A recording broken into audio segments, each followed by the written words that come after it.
Edu, gostei demais do jogo, muito movimentado, né?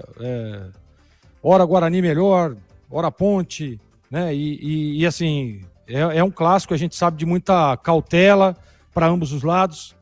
Um treinador um pouco mais corajoso, outro nem tanto.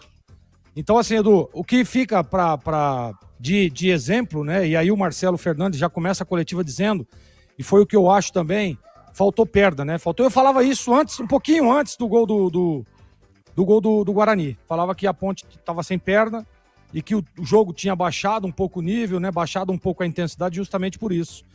Né? O calor excessivo, o horário do jogo, a intensidade do primeiro tempo, que foi um jogo muito movimentado. Mas, sem dúvida nenhuma, o Guarani mostrou, né? Mostrou uma contundência defensiva, segurando o time da Ponte. Quero ressaltar aqui a presença do goleiro Matheus Klaus, que para mim foi o destaque do jogo.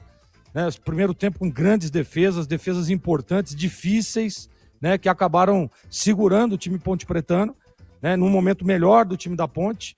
Do outro lado, o Guarani, mesmo com a saída do Natan, que para mim é um jogador de muita qualidade, é um jogador que seria importantíssimo, principalmente quando o Guarani fica com um a menos, né, o Matheus Costa vai para uma substituição meia que não entendo, né, acho que praticamente que ninguém entendeu, né? Mas dá ali a consistência que precisava para segurar o time Ponte Pretano. Mesmo com as chances criadas, né, o Guarani conseguiu segurar e fez por onde, né, Edu? Segurou. No final, o Guarani mostrou que tinha um pouco mais, mesmo já um time cansado também, porém, não tanto quanto o time Ponte Pretano. E conseguiu evoluir algumas jogadas, começou a dominar.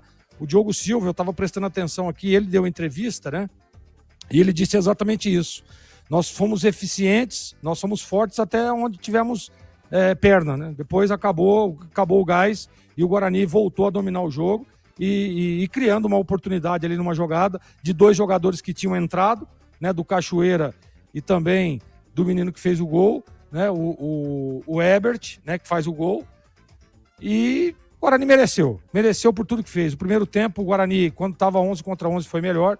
E no segundo tempo foi mais efetivo na hora que teve a bola, né, na frente, mesmo o atacante, o Paredes, né, perdendo alguns gols ali com defesas do Diogo Silva, na hora que sobrou para o Ebert, ele foi lá e botou a bola na rede. Então, contundência na hora que precisou para o Guarani e, infelizmente, faltou gás, faltou perna para o time da Ponte, que a gente sabe como é que é, né, Edu? Nesse momento delicado que atravessa a Ponte, você tem um jogador que está bem fisicamente e o outro que está chegando agora, treinou 2 dias e foi pro jogo, que é o caso do Elvis. Então, Guarani 1-0, eu acho que o resultado foi, por tudo que foi o jogo, foi ok, Edu.